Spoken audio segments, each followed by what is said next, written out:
সুধী দর্শক মণ্ডলী, সবাইকে আমন্ত্রণ জানাচ্ছি আমাদের আজকের অনুষ্ঠানে। উন্নত বিশ্বের মতো বাংলাদেশেও কিন্তু স্তন ক্যান্সার একটি উল্লেখযোগ্য সমস্যা। তার ধারাবাহিকতায় আজকের এই অ্যাওয়ারনেস প্রোগ্রামটি অনুষ্ঠিত হচ্ছে। চলুন দেখে আসি আজকের অনুষ্ঠানে কি কি আয়োজন করা হয়েছে।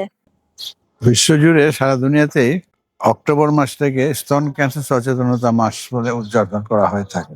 সেই লক্ষ্যে আমরাও প্রতি বছর এখানে উদযাপন করে থাকি। উদ্দেশ্য হচ্ছে ব্রেস্ট ক্যান্সার সম্বন্ধে লোকজনকে সচেতন করা। পৃথিবীতে বিশেষ করে বাংলাদেশেও এখন স্তন ক্যান্সার হার বেড়ে যাচ্ছে এবং সেইটাকে যাতে আমরা কমাতে পারি, ব্রেস্ট ক্যান্সার যেন আমরা না হয় সেরকম চেষ্টা করতে হবে। ব্রেস্ট ক্যান্সার একবার হয়ে গেলে পরে একটু প্রবলেম হয় চিকিৎসা করতে। আপনারা জানেন ক্যান্সার একটা কঠিন ব্যাধি।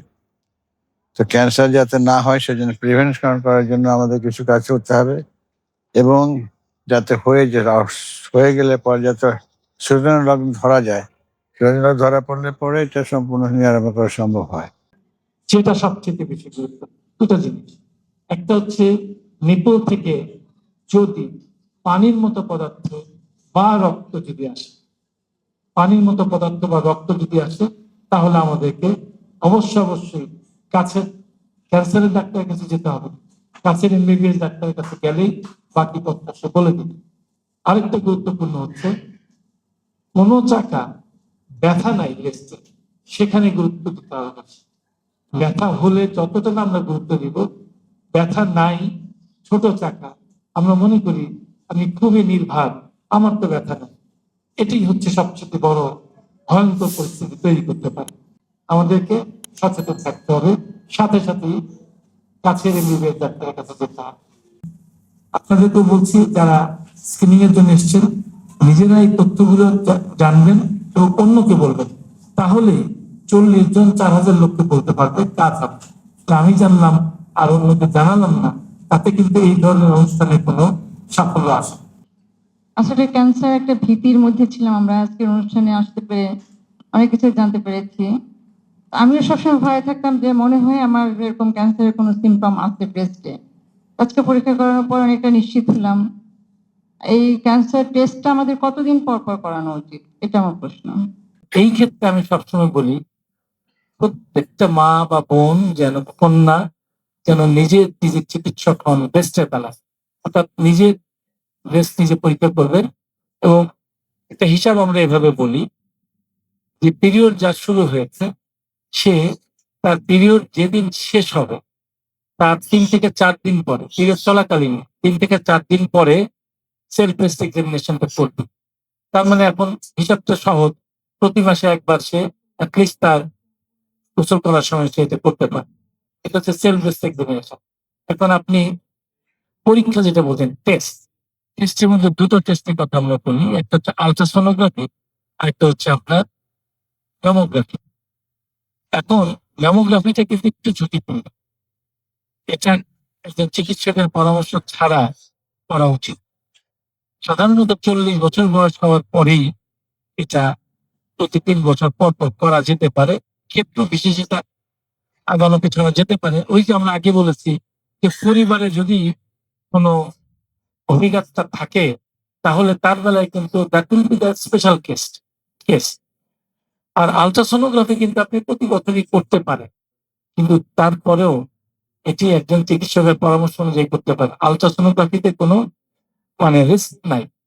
তো এই ক্লিনিক্যাল ব্রেস্ট এক্সামিনেশনটা আপনি 20 বছর বয়সের পরেই আলট্রাসোনোগ্রাফির মাধ্যমে করতে পারেন, বছরে একবার করা যেতে পারে।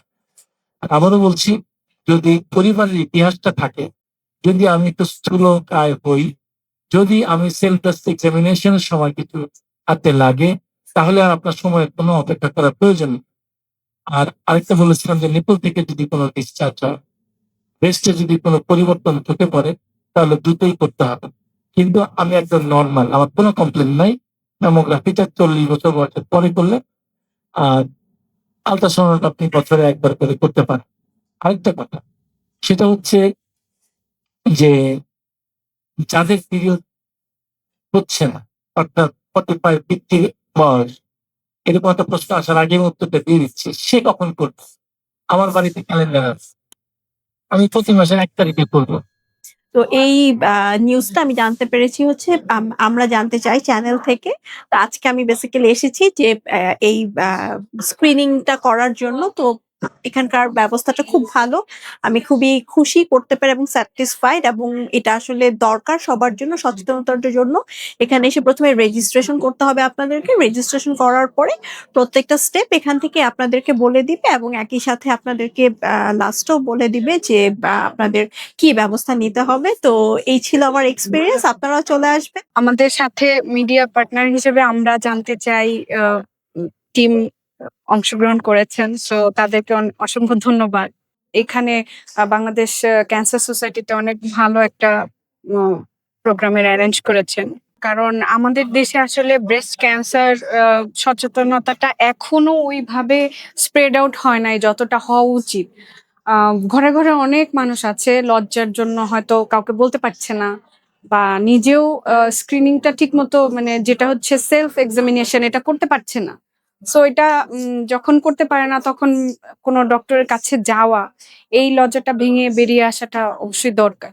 আজকে মিডিয়া পার্টনার হিসেবে আমাদের সাথে আছে, আমরা জানতে চাই, এন্ড তাদেরকে অসংখ্য ধন্যবাদ এমন সুন্দর একটি আয়োজনের সাথে অংশগ্রহণ করার জন্য। সেই সাথে বাংলাদেশ ওমেন ফ্যাশন ডিজাইনার সোসাইটিতে আমাদের সাথে যারা আছেন তাদের অনেককেই হচ্ছে আমরা এবার সাথে করে নিয়ে এসেছি। ফ্রি স্ক্রিনিং যে সুবিধাটা পাচ্ছে সেখানে যেন তারা অংশগ্রহণ করতে পারে এবং সেই সুবিধাটা পেতে পারে।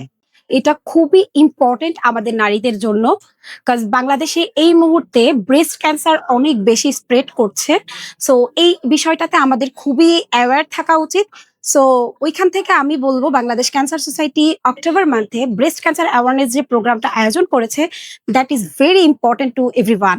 নারীদের ব্রেস্ট নিয়ে যখন কথা বলি অনেকে আমরা লজ্জিত হই বা লজ্জাবোধ করি, বা আমাদের মানে স্বাচ্ছন্দ্য বোধ ফিল করি না। সেক্ষেত্রে এই প্রেক্ষিতে আমি বলতে পারি যে অনেক নারীরা আছে যে এই ক্যান্সার সম্পর্কে অবগত নয়, এবং তারা হচ্ছে এটা টেস্ট বা কিভাবে হচ্ছে শনাক্ত করতে হয়, কোথায় করতে হয়, কেমন খরচ হয়, সেসব বিষয় সম্পর্কে অবগত নয়। আর এই সফলতাই আমাদেরকে সামনের দিকে আরো এগিয়ে নিয়ে যাবে, এবং আমাদের এই যে ব্রেস্ট ক্যান্সার সম্পর্কিত যেই মানে মৃত্যু হার বা মহিলাদের যে অসচেতনতার বিষয়গুলো, সেগুলো কমে আসবে। আমরা জানতে চাই চ্যানেলের মাধ্যমে কিন্তু এই অর্গানাইজেশনের সম্পর্কে জেনেছি। মূলত Bangladesh women fashion designer society, আমরা দুই ধরনের নারীদের সাথেই কাজ করি। যারা সমাজে আমরা প্রতিষ্ঠিত বলি, কিংবা যারা উদ্যোক্তা তারা, এবং আমাদের সাথে যারা কাজ করে, যারা আমাদের মূলত যাদের ছাড়া আমাদের কাজ হয় না, যারা আমাদের প্রত্যেকটা কাজেই অংশগ্রহণ করে, সুবিধাবঞ্চিত নারী। আমরা তাদের হেলথ নিয়ে সবসময় চিন্তা করি, এবং শুধু যে কাজ নিয়ে তা নয়, আমাদের কাছে সবসময় মনে হয় যে সুস্থ যে কোনো নারী, সেটা সমাজ, কাজের জন্য, দেশের জন্য সবচেয়ে বেশি ইম্পর্টেন্ট। তো আমাদের সুবিধাবঞ্চিত যারা আছেন তাদেরকে অনেককেই আমরা আজকে এখানে নিয়ে এসেছি, এবং বিনামূল্যে এই সার্ভিসটা সবাই পেয়েছে, আমরা খুবই খুশি। এবং এত কম খরচে এই ট্রিটমেন্টটা যাদের দরকার এখানে এসে করতে পারবে, সেটা যেন আমরা ভীষণ খুশি। হেলথকেয়ার ফার্মাসিউটিক্যালস আমরা চেষ্টা করছি লেটেস্ট মলিকুল গুলো নিয়ে এসে যাতে সাশ্রয়ী মূল্যে পেশেন্টরা পায়, সেই চেষ্টা অব্যাহত থাকবে। এবং আজকের প্রোগ্রামটা স্পেশালি অনেক খুঁটিনাটি বিষয়গুলো উঠে এসছে, যেটা হয়তো আমাদের জন্য অনেক উপকার। এবং আমরা প্রত্যেকেই চেষ্টা করব এই মেসেজ গুলো আমাদের আশপাশে ছড়িয়ে দেওয়ার জন্য, তখনই হবে আমাদের সার্থকতা। আজকে ব্রেস্ট ক্যান্সার সম্পর্কে বা স্তন ক্যান্সার সম্পর্কে দুজন স্যার যা বলেছেন, আমার মনে হয়েছে যে আজকে যাদের মনে যা প্রশ্ন ছিল সবকিছু আজকে তা পরিষ্কার হয়ে যাওয়ার কথা। এবং স্যারদেরকে অসংখ্য ধন্যবাদ, আপনারা এত সুন্দর করে বলেছেন। আসলে ব্রেস্ট ক্যান্সার ব্যাপারটা নিয়ে কেন আমরা অনেক বেশি সচেতন হব, এটার কারণ হচ্ছে যত তাড়াতাড়ি আমরা জানতে পারবো, অসুখটা আমরা যত তাড়াতাড়ি শনাক্ত করতে পারবো, তত তাড়াতাড়ি আমাদের চিকিৎসাটা শুরু হবে। এবং আমার মনে হয় যে যখন আমরা জানতে পারি যে আমাদের স্তনের আকৃতি বা আমাদের স্তনে কিছু পরিবর্তন আসছে, আমরা অপেক্ষা না করে অবশ্যই আমরা খুবই দ্রুত এই চিকিৎসাটা নিব। এটার আরেকটা কারণ হচ্ছে স্যার যেমন বললেন যে এটা যে শুধু স্তনেই অবস্থানটা করে তা না, এটা অন্য জায়গাতেও ছড়িয়ে যেতে পারে। এবং নিজের মধ্যে যদি কোনো রকমের কোনো সমস্যা হয়, সেটা শারীরিক হোক মানসিক হোক, সেটা অবশ্যই নিজের মধ্যে না রেখে আশপাশে যার সাথে পারবেন, সেটা বন্ধু হতে পারে, সেটা আপনার জীবন সঙ্গী হতে পারে, সেটা আপনার পরিবারের কেউ হতে পারে, তার সাথে অবশ্যই সেটা শেয়ার করতে হবে। বাংলাদেশ ক্যান্সার সোসাইটির আজকের এই আয়োজনে আমাদের সাথে ছিলেন Bangladesh women fashion designer society অর্গানাইজেশনের সদস্যরা, তার সাথে ছিলেন আমাদের মিডিয়া পার্টনার হিসেবে আমরা জানতে চাই, এবং আমাদের সায়েন্টিফিক পার্টনার ছিলেন হেলথ কেয়ার ফার্মাসিউটিক্যালস। আশা করি আজকের এই আয়োজন আপনাদের ভালো লেগেছে। আগামী অনুষ্ঠানে আবার দেখা হবে। ধন্যবাদ।